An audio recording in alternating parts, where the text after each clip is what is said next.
বিমার টাকা নিতে রীতিমতো জীবিত স্বামীকে মৃত বানিয়ে ফেলেন এক নারী। 2012 সালে 25 লাখ টাকার বিমা করেছিলেন ওই নারীর স্বামী। শর্ত ছিল স্বামীর মৃত্যুর পরে বিমা কোম্পানি সংশ্লিষ্ট নমিনিকে টাকা বুঝিয়ে দেবে। কিন্তু স্বামীর মৃত্যুর আগেই বিমার টাকা হাতিয়ে নিতে অভিনব এক ফোন দিয়ে আটেন ওই নারী। স্বামীর মৃত্যুর ভুয়া সনদ দেখিয়ে বিমা কোম্পানির ব্যক্তিদের বোকা বানিয়ে তুলে নেন টাকা। পরে জানা যায় আবেদনকারী স্বামী দিব্যি বেঁচে আছেন।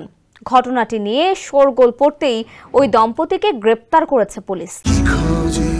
সেনসেশন ক্লাসিক স্ট্রবেরি ও কফি ভ্যারিয়েন্টে। আর এই চাঞ্চল্যকর ঘটনাটি ঘটেছে ভারতের লখনৌতে।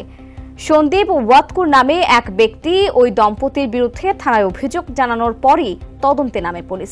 তদন্তে নেমে ওই দম্পতি কর্মকাণ্ডে পুলিশের চক্ষু রীতিমতো কপালে ওঠে।